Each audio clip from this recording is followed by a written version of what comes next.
Hello ladies and gentlemen, this is Blue Maxima and I'm here checking out Sigi, a fart from Melusina. Yes, really, that's the name of the game. And this is really strange. Like, I literally just booted this game up to get ready for this video, and there was no continue option. I'd played the game up to level 13 at that point, so, you know, I had played a fair amount of it.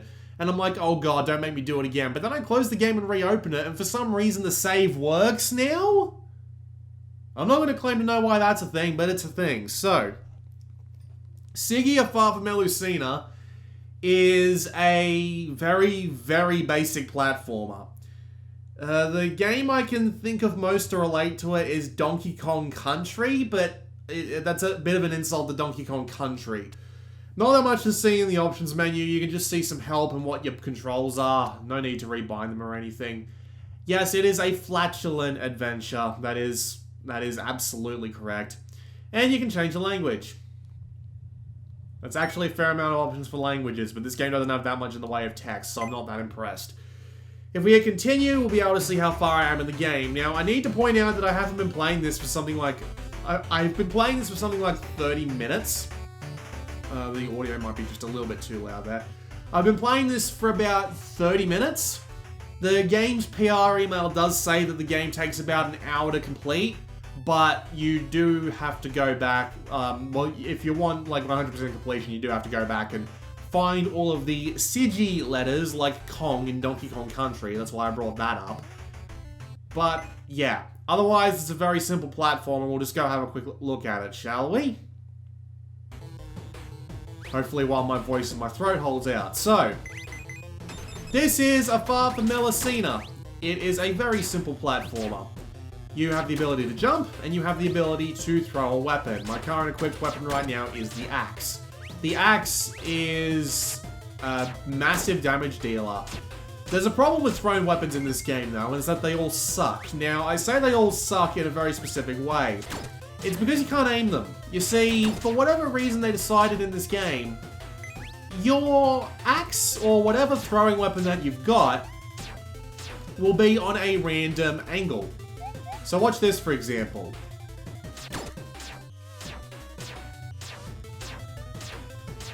See how my axe seems to hit at random positions in the area in front of it?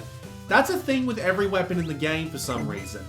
I'm not entirely sure why they've done this, and it becomes a bit of a pain in the ass later on, mainly because of the idea that there are some enemies that will only crawl along the ground that you need to hit, and if you don't hit them, well, you're screwed, more or less, right? I mean, that's pretty much the long and the short of it. There are some weapons that'll throw out multiple projectiles at once that'll help out a bit more than this, but yeah, it's still not great. Also, you can't actually kill those ghosts. I've actually tried. So you've got different kinds of monsters running around, but they're all basically the same. You've also got the different weapon pickups, but it's got that problem where you pick up the new weapon and it won't let you drop for the old one. So if you end up picking something up you don't want, well, you're screwed. There are a couple of other things to find in the game, like for example, I don't have my sound turned on right now, so I can't actually hear this. But there is a sound cue where you're close to a secret area, and if you throw a weapon into the wall enough times, I'll swap weapons just for the purpose of demonstration, and if you hit the wall enough times, it'll let you go into a secret area. You get one shot at it, and you leave with whatever you pick up. I've obviously already gone past the one that's related here, because I am missing the G. But yes, that's pretty much the entire game in a nutshell. All the coins, all they do is they give you extra lives when you get 100 of them. Yes, you have to sit through that little jingle and that little fart every time you finish the level, and it's just obnoxious. It's obnoxious every time. Every time after the first time. It's cute the first time, definitely not the rest. But yeah, as you can see, you can't actually damage these bastards, so you just have to run through them and hope for the best. The basic knife, I don't want that. It doesn't really bring any sort of advantage. There are boss fights, but they are pretty dull in and of themselves. It's more or less just you have to find the weak point and then just hit it constantly. That's pretty much been every boss in the game at this point. Thankfully, they are really generous with the checkpoints. Like you saw there that I went straight back there. Well, everything else is completely cleaned out when you go back through. So, if you go through and you fight a, if you're fighting a boss and you get it like 3/4 of the way dead and then you die, you get to, when you get through and you kill it like 2/3 of the way, you get to, you haven't had a feeling that was there. It'll respawn you immediately, but it won't actually reset the boss's health.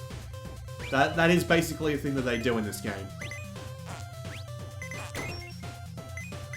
Yeah, this is a secret area. Pretty obviously it's a secret area. Usually at the end of them there's an extra life. Thankfully, if you fuck up in here, it doesn't damage you any. But it also puts you right back where you started.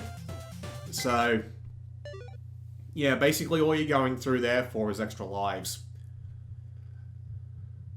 The game's performance, excuse me, the game's performance isn't great either. There's a bunch of things in this game which make the game just slow down to a crawl.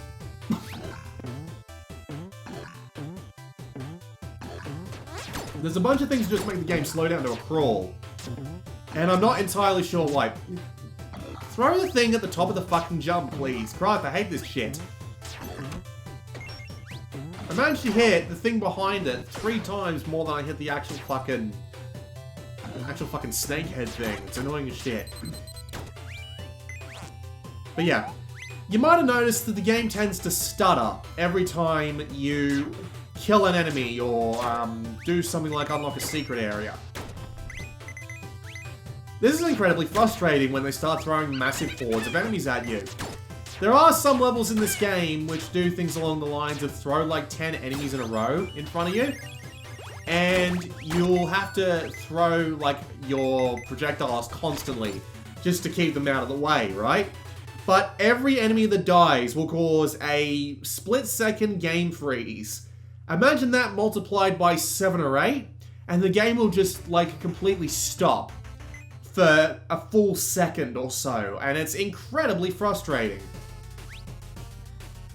It makes the game feel a hell of a lot slower and like just less generally enjoyable than it already is.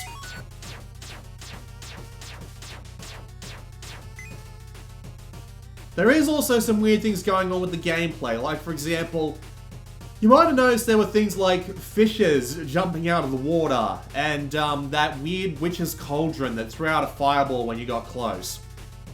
You will not know those things are there until you first run into them. That's a thing in this game. Now, you might be thinking like, oh, that's not a huge problem. What's the problem with that? Well, the problem is that, for whatever reason, they've decided that you don't get to see any of those incoming obstacles until you get too close to them. So if you go to jump over, say, an edge, just as an example, also I hate these boss fights because they just spawn monsters like fucking crazy, and it does nothing but distract you from actually getting the job done. Not great boss fights in the grand scheme of things, I gotta say. But yeah. See what I mean? You respawn immediately. Thank God it doesn't actually, like, require you to take the health back down again. But yeah, for some reason they just make you wait until you're really close. So if you walk close to an edge and jump thinking, oh, there's not going to be a fish here that'll cause me damage, the fish will spawn up from under you and cause you damage. At least in games like, at least in games like Donkey Kong Country, you got a fair amount of warning that was coming. In this game, you don't get that at all. And it's legitimately really fucking frustrating.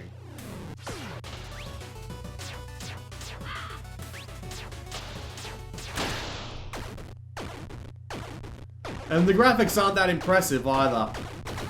Not very varied. They at least look and animate quite nice, but... And by look, I mean, oh.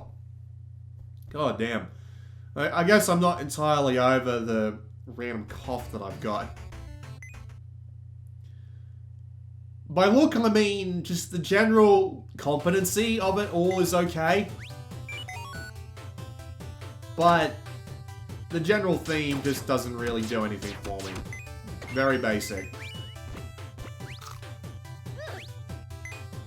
So, yeah, I don't really enjoy it. There's not that much to like. It's a very boring platformer. Doesn't run very well. Doesn't have very great gameplay. In fact, it does some things that are just major annoyances. And I hate that. I hate that quite a lot. Also, this chicken as a weapon is absolutely fucking useless. You're much better off having any other weapon. It's kind of dumb. See what I mean by the random angle? It's completely random whether or not I actually hit these motherfuckers, and... well, it's just not fair. It really isn't. The lack of consistency is just not fair.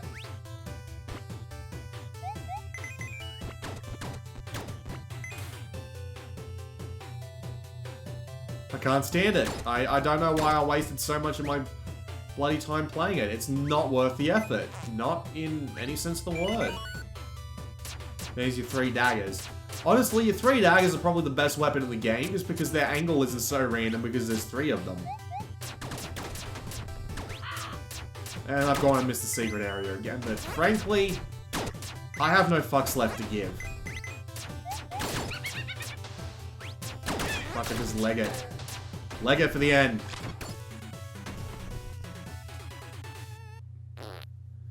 You've seen all there is to see. You've seen a boss fight, you've seen a few levels, there's really nothing else worth talking about with this one, so...